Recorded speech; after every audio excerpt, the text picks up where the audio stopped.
Yo, what's up mga katik? Ngayon pala may gagawin tayo iPhone 11 forgot password. Tuturo ko sa inyo paano ito i-bypass gamit ang unlock tool.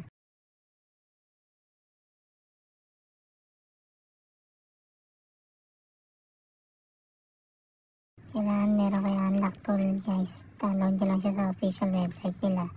Tapos click nyo lang yan. Tapos dito sa media bar.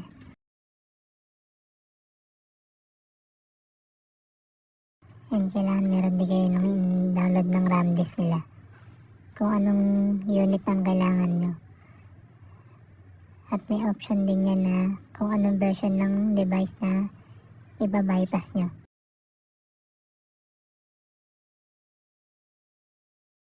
Dapat alam nyo yan guys bago nyo i-download kung anong version ng iPhone na iba-bypass nyo. Yan, just download nyo lang siya dyan. Nasa official website na unlock tool. Tapos download na rin kayo ng Trio Tools.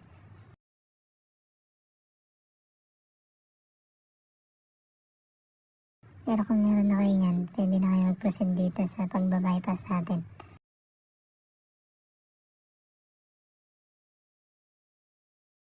So, kailangan nyo ng tools na ganito. Ito yung tinatawag na RP2350. Kahit ano sa tatlo dyan kung ano meron kayo. Pero ako gamit ko B4, Pico. Kung ano man meron kayo dyan, pwede na yan. Ngayon, kukunik na natin yung RP2350 sa Type-C na nakakonect sa PC. Tapos salpak na natin siya dito sa iPhone para mabot natin siya sa DFU mode na mabilis. Ayan guys, kung nakikita nyo nag-stay siya sa pula. Dapat ang click natin dyan ay start. Kamali lang guys sa reset. Dapat start ang pipindutin. Ngayon pagka-start. Pag nakita nyo na nagkulay rainbow na yung Pico natin, pwede nyo na siya tanggalin. Tapos connect nyo na yung lightning cable na nakakonect din sa PC. So dalawa yung gamit natin na cable. Itong lightning, ito na siya yung pang-connect na natin siya sa iPhone to PC. Ngayon, yung RAM disk na pina-download ko sa inyo kanina, dapat iyan nyo yung path niya ng folder kung saan siya nakalagay. Yan, kung anong dinownload nyo dyan. Kung nasa download folder man siya, kailangan nyo select mo siya doon sa unlock tool. Kasi dyan na guys, nagahihirapan yung autofocus ng phone ko, ng camera. So yan, yun sa akin kasi nandito lang sa downloads folder.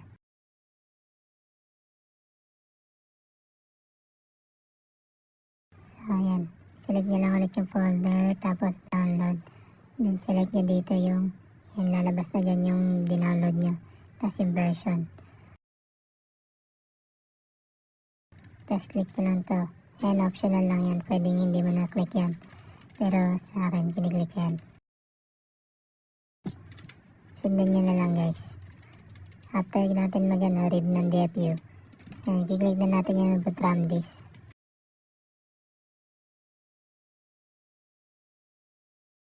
Hintayin nyo lang yan guys, medyo matagal.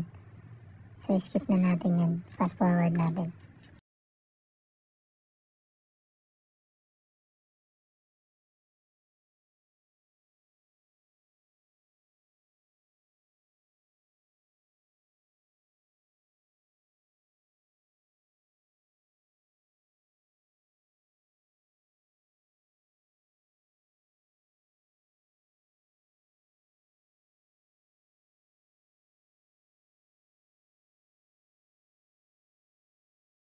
So nakikita nyo nagkaroon tayo ng problema, nag-stuck tayo dun sa may writing.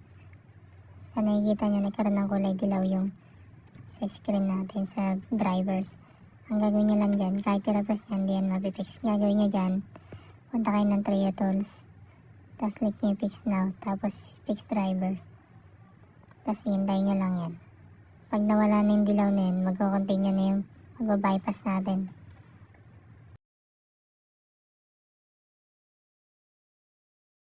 So, nag-continue na yung bypass natin guys. Yan, nakikita nyo gumagalaw na ulit.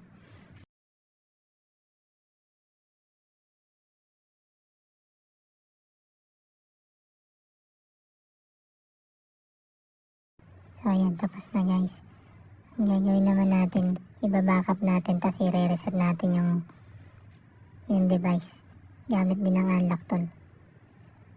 So may gagawin ako dyan, optional lang yan. Yung view natin yung mga details ng phone. Pwede nyo na skip yan. Fast forward na natin guys. So ayan na, dito na tayo yung next step guys.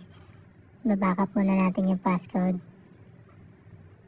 After mabackup, ipa-factory reset na natin guys.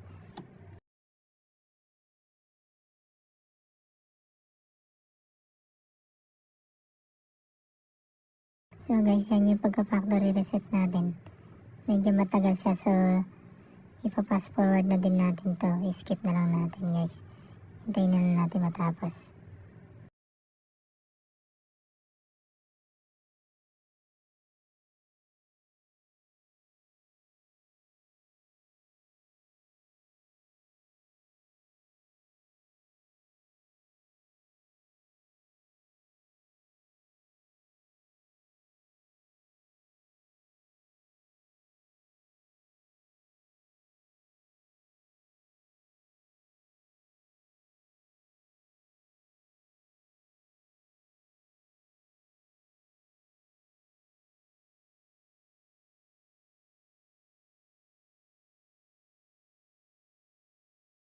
So ayan, tatapos na yung paghihintay natin sa factory reset niya.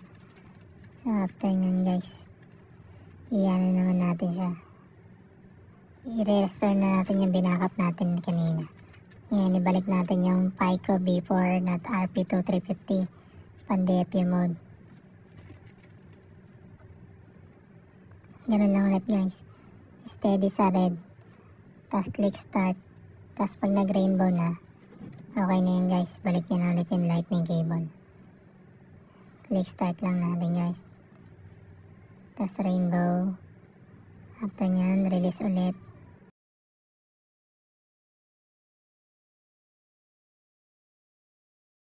Tapos balik na ulit natin yung lightning cable guys. So ganun lang ulit.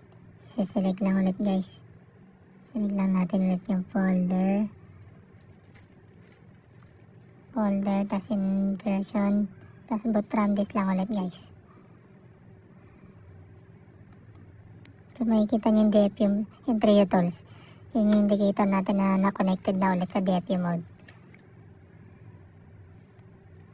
So habang hinihintay natin guys yung boot RAM disk, skip na ulit natin to, fast forward natin.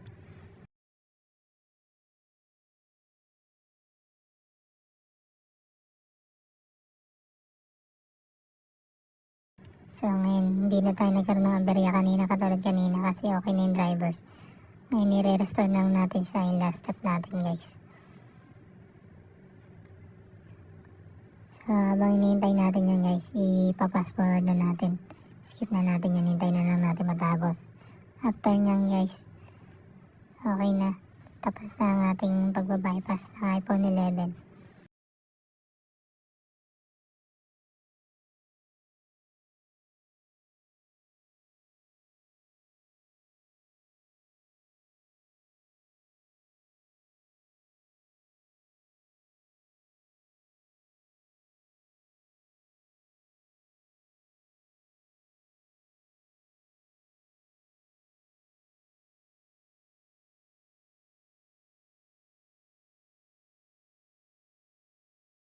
So ayan na guys, successful yung pag-bypass natin.